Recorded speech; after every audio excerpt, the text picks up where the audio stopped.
믿습니다. 오늘 우리에게 주신 하나님의 말씀은 요한복음 12장 1절부터 19절까지의 말씀입니다. 요한복음 12장 1절부터 19절까지의 말씀. 6월절 엿새 전에 예수께서 베다니에 이르시니 이곳은 예수께서 죽은 자 가운데서 살리신 나사로가 있는 곳이라. 거기서 예수를 위하여 잔치할새 마르다는 일을 하고 나사로는 예수와 함께 앉은 자 중에 있더라. 마리아는 지극히 비싼 향유 곧 순전한 나드 한 근을 가져다가 예수의 발에 붓고 자기 머리털로 그의 발을 닦으니 향유 냄새가 집에 가득하더라. 제자 중 하나로서 예수를 잡아줄 가룟 유다가 말하되 이 향유를 어찌하여 300데나리온에 팔아 가난한 자들에게 주지 아니하였느냐 하니, 그렇게 말함은 가난한 자들을 생각함이 아니요 그는 도둑이라 동계를 맞고 거기에 넣은 것을 훔쳐 가미러라. 예수께서 이르시되 그를 가만두어 나의 장래할 날을 위하여 그것을 간직하게 하라. 가난한 자들은 항상 너희와 함께 있거니와 나는 항상 있지 아니하리라 하시니라. 유대인의 큰 무리가 예수께서 여기 계신 줄을 알고 오니 이는 예수만 보기 위함이 아니요 죽은 자 가운데서 살리신 나사로도 보려 함이로라. 대제사장들이 나사로까지 죽이려고 모의하니 나사로 때문에 많은 유대인이 가서 예수를 믿음이로라. 그 이튿날에는 명절에 곧 무리가 예수께서 예루살렘에 오신다는 것을 듣고 종려나무 가지를 가지고 맞으러 나아가 외치되 호산나 찬송하리로다. 주의 이름으로 오시는 이 곧 이스라엘 왕이시여 하더라.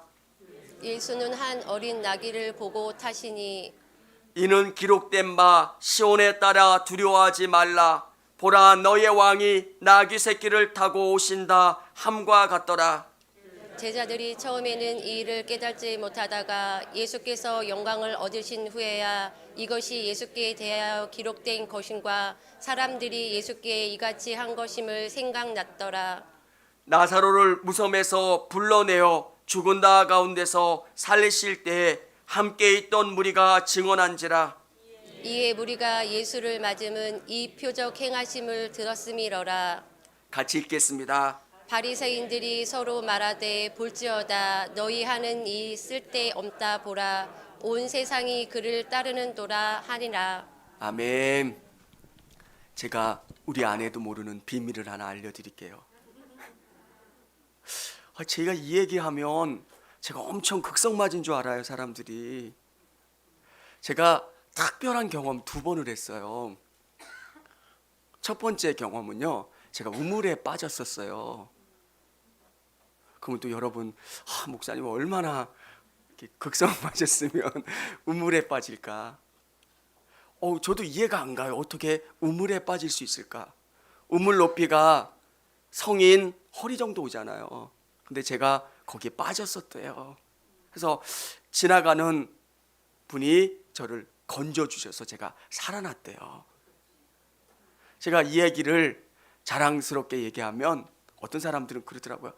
얼마나 극성맞았으면 우물 위에서 빠지냐고. 저도 이해가 안 가요. 그리고 그 생각은, 그 기억은 없어요. 아주 어렸을 때, 아기 때 빠져서 그런가 봐요. 또 한 번은 홍수가 졌을 때 제가 그 물에 개울이 넘잖아요. 시골 같은 데 보면 범람해서 제가 떠내려 갔었나 봐요. 그래서 어떻게 해서 나무까지 걸리고 누가 이렇게 해서 살아났나 봐요.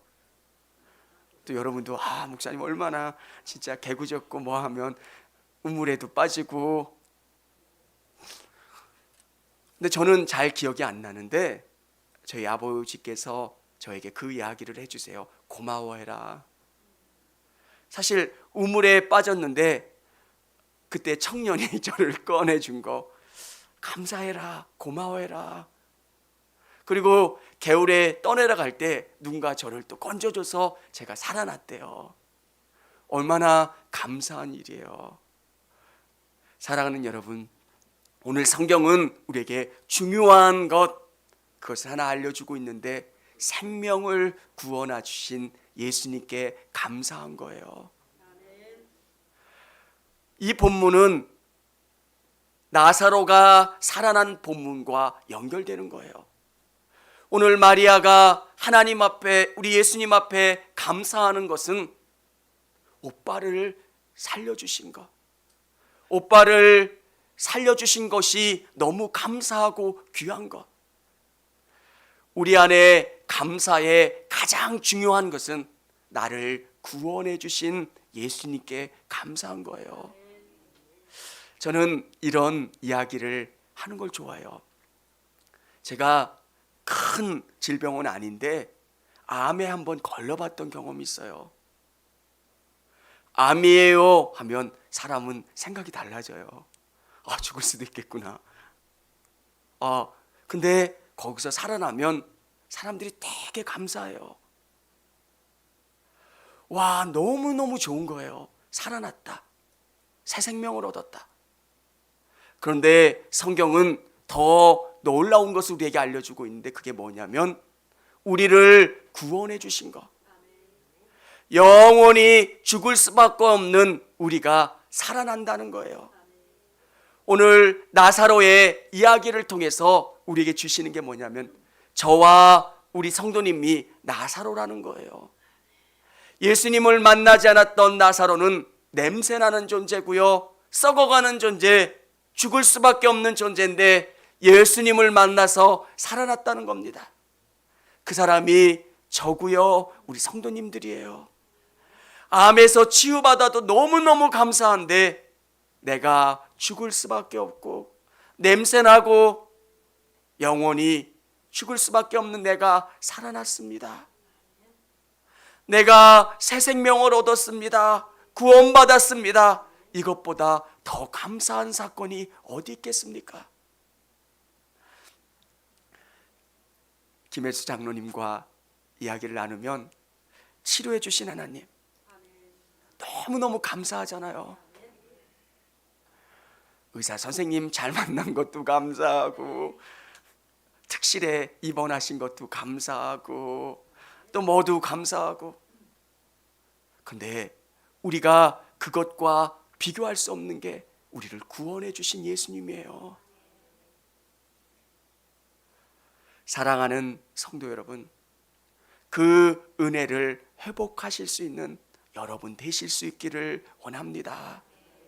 예수님이 얼마나 감사하고 예수님이 얼마나 귀한지를 아는 것, 다른 어떤 것과 비교할 수 없는 것, 그게 예수님의 은혜예요. 저는 저에게 질병이 치료된 것보다, 저에게 어떤 것보다 예수님이 저를 구원해 주신 게 너무너무 감사해요. 제가 힘들 때 저는 제 입 안에서 자꾸 불평이 나오는 거예요. 모두 불평이 나오고 움직일 때마다 제 안에 막 차 있는 이 불평이 막 입 바깥으로 나오는 거예요. 근데 나는 목사잖아요.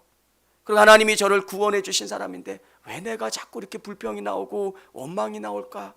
내가 곰곰이 하나님의 말씀 안에서 저를 돌아보게 됐어요. 그리고 제가 적어보기 시작했어요. 내게 주신 게 뭘까? 애들이 개구지기는 해도 우물에는 안 빠지잖아요. 겨울에는 안 떠내가 버렸잖아요. 건이가 여기 있는데 우리가 너무 감사했던 게 발바닥 빼놓고는 다 까맸어요. 그 골목길을 이렇게 막 뛰어다니면 그 동네 분들이 봐주시는 거예요. 진짜 발바닥 빼놓고는 다 까맸어요. 쟤 어떻게 사고 안 날까? 쟤 어떻게 다치지 않을까? 근데 하나님이 지켜주시는 거예요. 사랑하는 성도 여러분, 우리 안에 감사가 없는 거는 우리가 믿음의 눈으로 우리를 못 봐서 그래요. 돌아보면 감사할 것이 너무 많은데 또 불평할 것들, 원망할 것들은 몇 가지 안 돼요. 사실은 수백 가지가 감사할 거고요, 몇 가지가 힘들고 어려운 건데 우리는 몇 가지 때문에 불평해요. 왜? 자녀들 건강한 거, 하나님이 우리의 모든 것들을 돌봐주시는 것.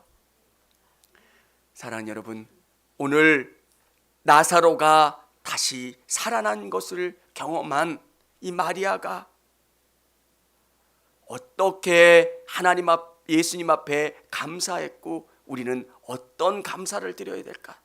우리가 어떻게 감사해야 될까? 우리 이 말씀을 같이 나눠볼 수 있기를 원합니다. 첫 번째는 예수님이 원하시는 삶을 살아야 합니다. 삶으로 감사드리는 것. 오늘 이 본문과 나사로가 살아난 본문이 연결이 됩니다. 누군가가 살아났다면, 누군가가 치유됐다면 사람들이 갖는 생각이 뭐야 합니까? 야, 누구누구가 잘 됐대, 누구누구가 치유받았대, 누구누구가 건강해졌대, 좋아할 이야기 아닙니까? 그런데 오늘 유대 지도자들, 바리새인들은 예수님을 죽이려고 합니다. 사랑하는 여러분, 아우 왜 그래요? 근데 우리 안에도 이런 마음들이 있어요. 시기하는 마음. 정말 예수님이 우리에게 갖기를 원하시는 마음은 예수님이 바라보시는 그 마음이에요.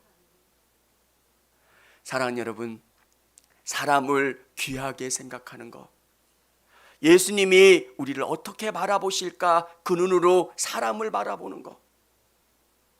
믿음이 우리 안에 들어오면 우리의 생각이 바뀌어야 하는 겁니다. 저도 잘 안 돼요. 근데 매 순간순간 우리의 눈을 땅이 아니라 하늘을 바라보려고 하고요, 예수님이 어떻게 생각하실까, 예수님은 무엇을 바라실까, 예수님이 원하시는 게 뭘까 계속 생각해야 돼요. 입이 가만 놔두면 자꾸 불평이 나올 때가 있잖아요. 그때 찬양을 부르세요. 그리고 자꾸 감사함으로 고백하세요. 그리고 우리가 누군가를 볼 때 저 사람이 싫어지면 저 사람이 좋았던 생각을 자꾸 하세요. 누군가가 싫지만 그 누군가가 나에게 고마웠던 적이 한 번도 없겠습니까? 생각하면 그 사람이 고마워지고 그 사람에 대한 생각이 달라져요. 제가 아주 목회 초년병 때 누군가가 싫어졌던 적이 있어요. 제가 부족해서 그래요. 누군가가 너무 싫어요. 저 사람 때문에 목회 못하겠어요. 그래서 제가 교회에 나와서 기도했어요. 지금이면 산도 아닌데 그때는 그 한 사람이 저에겐 너무 큰 산이었어요.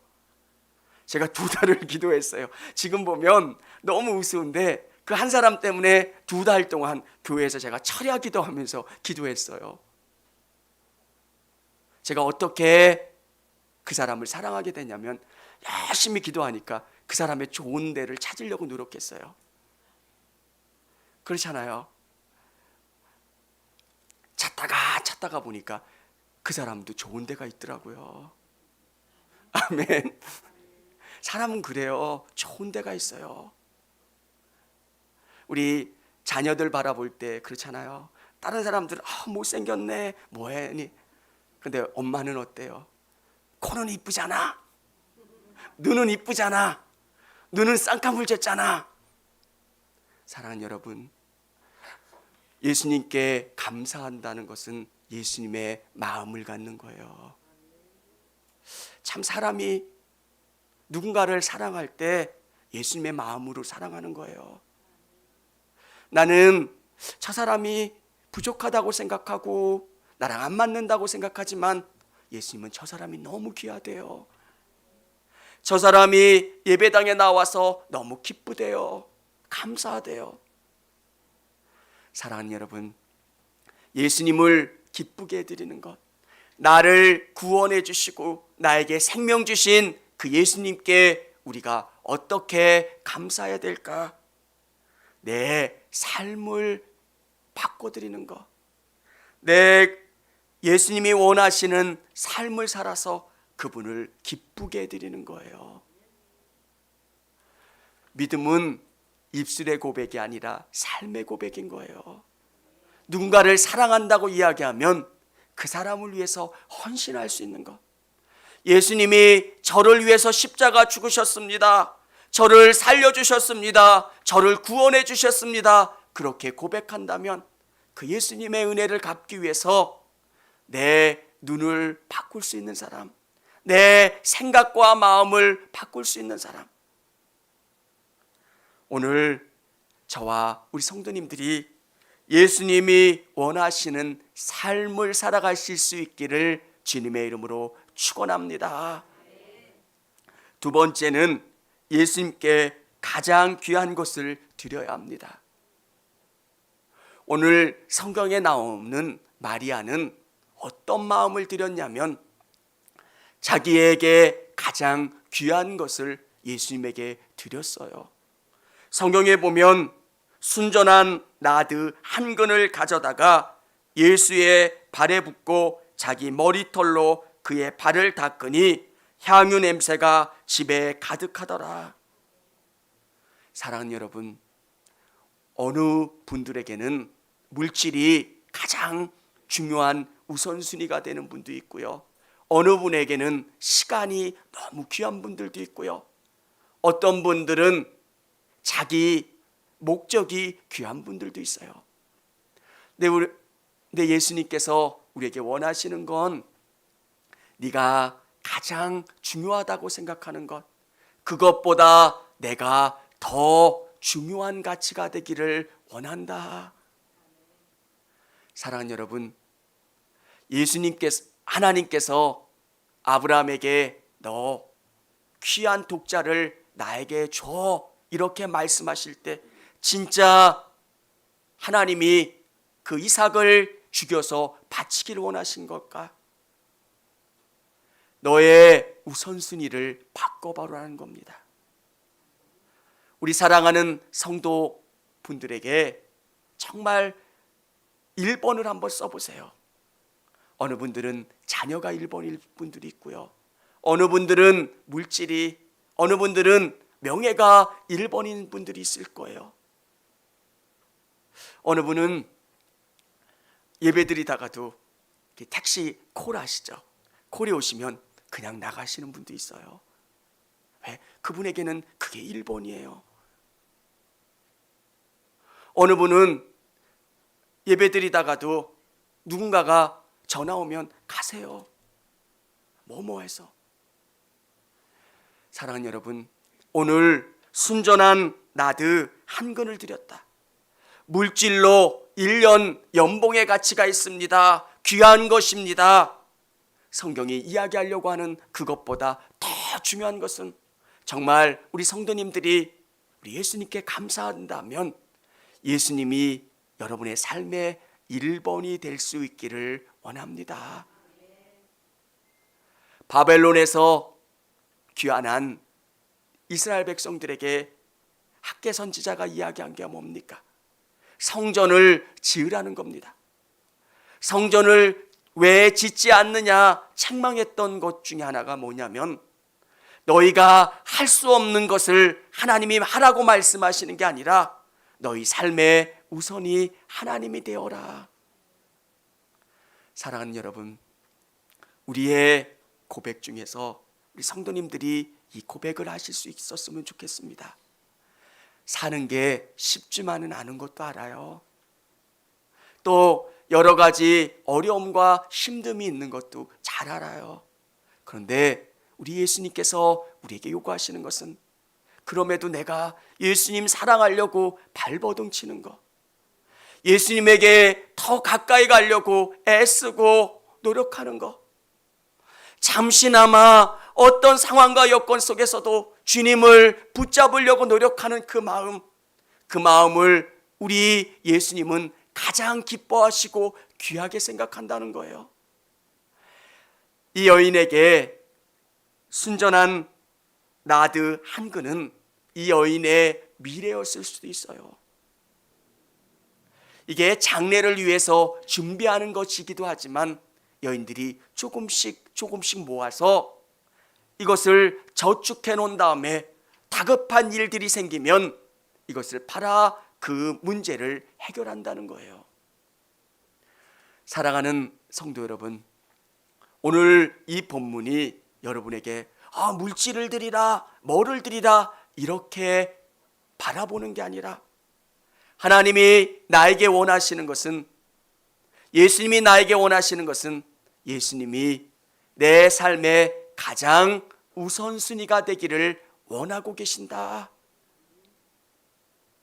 약속 시간에서도 예수님이 1번이어야 돼요. 그리고 내 삶에 예수님이 1번인 거예요. 그러면 그 예수님도 여러분이 1번이에요. 누군가가 계속 기다리고 있는데 내가 딱 가니까 누구누구시죠? 라고 하면서 문으로 이끌어간다고 생각하면 얼마나 기쁩니까? 어느 회사에 딱 들어갔는데 주차할 곳이 없어요. 그런데 VIP 주차장이 딱 있는 거예요. 누구누구시냐고. 맞다고. 이쪽으로 대신 여기는 아무나 될 수. 맞다고. 여기 주차하시면 된다고. 사랑하는 여러분, 우리 예수님께 여러분은 귀한 존재세요. 예수님이 여러분에게 요구하시는 것은, 예수님은 나의 최고로 중요한 우선순위이십니다. 예수님은 나의 구원자이십니다. 나에게 생명이십니다. 이렇게 고백할 수 있기를 원합니다. 마리아에게 예수님은 너무너무 중요한 분이에요. 자기 집에 가장이었던 오빠가 죽었어요. 자기들이 어떻게 살아야 될지 모르는 절망 가운데 예수님이 오셔서 오빠를 살려주신 거예요. 오빠에게 새 생명을 얻었다는 것은 자기들에게 새 생명을 얻은 거나 다름없는 거예요. 내가 살아났다, 내가 치유받았다, 내가 온전해졌다, 이것보다 마리아에게 더 중요한 것은 없었어요. 너무너무 감사해서 어떻게 할 수가 없는 거예요. 여러분, 질병 가운데 치유받아도 이런데 나에게 영원한 생명을 주신 것,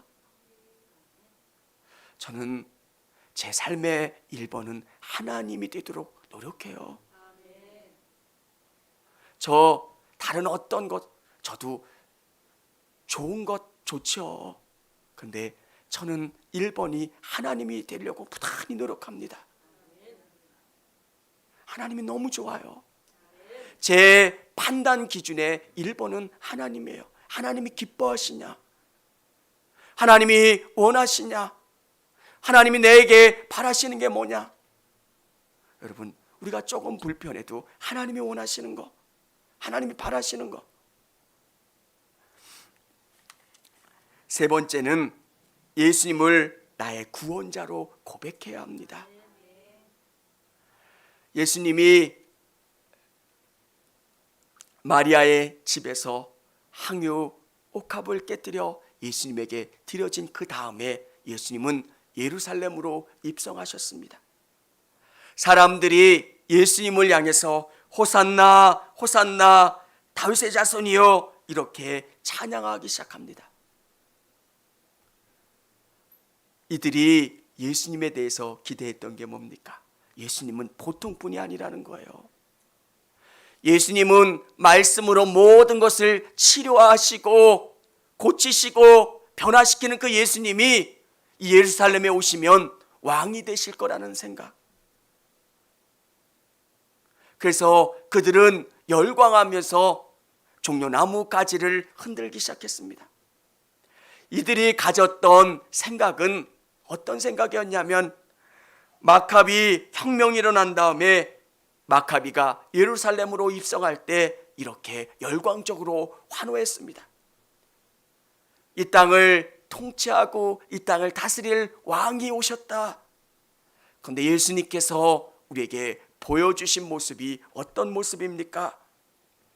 14절에 보면 예수는 한 어린 나귀를 보고 타시니 제자들은 처음에 이 일을 깨닫지 못하였다가 예수께서 영광을 얻으신 후에야 이것이 예수께 대하여 기록된 것과 사람들이 예수님께 이같이 한 것임을 생각났더라.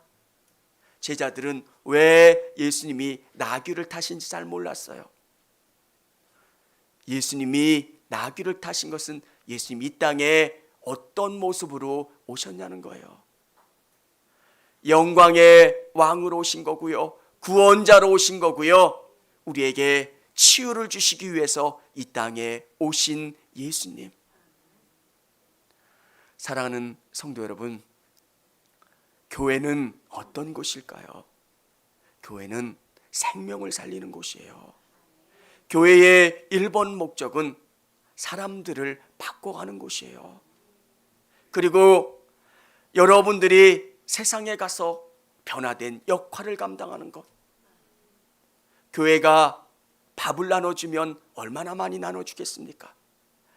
교회가 공부를 가르쳐준들 저 유명한 대치동의 학원만큼 잘 가르치겠습니까? 교회가 스포츠를 가르친다고 한들 얼마나 잘 가르칠 수 있겠습니까? 그런데 교회가 존재하는 목적은 영혼 구원이에요. 사람의 영혼을 치료하는 곳이에요. 이 땅이 전부인 줄 알고 이 땅에 소망이 없고 낙심하고 좌절하는 사람들이 예수님을 만나서 치료되는 것, 이게 교회예요. 사랑하는 여러분, 사람들의 마음이 얼마나 많이 갈라져 있습니까? 어디로 가야 되는지 몰라 방황하고 있는 사람들에게 예수님이 그들을 만나 주셔서 우리의 육체의 질병을 깨끗이 치료하시는 것처럼 우리의 마음과 우리의 생각을 치료하셔서 오직 하나님을 바라볼 수 있게 도와주시고 이 땅 가운데 승리할 수 있도록 이끌어 주시는 분이 우리 예수님이세요. 사랑하는 여러분, 그래서 여러분이 빛인 거고요, 소금인 거예요. 교회는 여러분들을 잘 키워내는 거예요. 여러분 한 분 한 분이 직장에서 빛이 되고 소금이 되는 거, 여러분의 가정을 바꿔나가고요, 여러분의 삶을 바꿔가는 거. 그래서 교회는 생명을 살리는 곳이에요. 사랑하는 여러분, 오늘 우리가 고백할 게 뭡니까? 예수님은 나의 구원자이십니다. 예수님은 나를 구원해 주셨습니다. 예수님은 나를 치료해 주셨습니다. 이 고백이 있어야 되는 거예요. 교회의 생명력은 다른 데 있지 않아요. 내가 구원받았습니다. 제가 목회하는 것의 1번은 저를 구원해 주신 거예요. 저를 구원해 주셨고 제가 거듭났고 예수님 만났기 때문에 저는 이 십자가가 아무리 무거워도 이 길을 가게 되는 거예요. 너무 행복하고 감사한 거예요. 이 땅에 수많은 목회자들이 행복하기만 하겠습니까? 어느 분은 정말 아골골짜기 빈들에서도 왜? 예수님 만난 경험이 있기 때문에 그래요. 예수님이 너무 좋으니까 예수님께 감사해서 어떻게 할 수 없는 그 경험들이 있는 거예요. 우리 성도님들, 감사한 것, 정말 우리가 어떻게 감사해야 될까요? 예수님은 나를 구원해 주셨습니다. 나에게 생명 주셨습니다. 이렇게 고백하실 수 있기를 원합니다.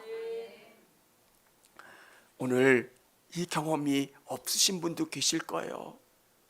내 마음속에 생명이 없는 것을 아시는 분도 계실 거예요. 그러면 기도하시기를 바랍니다. 저는 누구보다도 저를 잘 알았어요. 옆에 있는 분들은 방언하고 정말 예수님 만났다고 이야기하는데 저는 그런 경험이 없었어요. 네, 제가 만난 경험을 한 이유는 뭐냐면 기도했어요. 주님, 저 만나주세요. 누구를 만나주셨고 누구를 만나주셨던 그 예수님이 저를 만나주세요.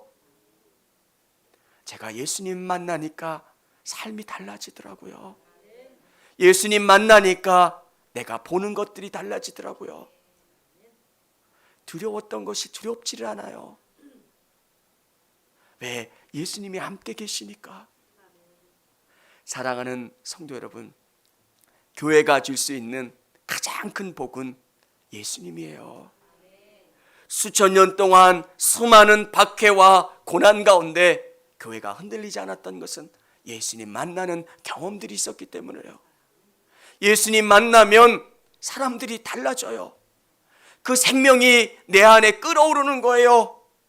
오늘 그 예수님 만남으로 말미암아 예수님께 감사하고 또 그런 삶을 살아갈 수 있는 저와 우리 성도님들이 다 되실 수 있기를 원합니다. 같이 찬양하겠습니다. 우리 크게 소리내서 같이 찬양하겠습니다.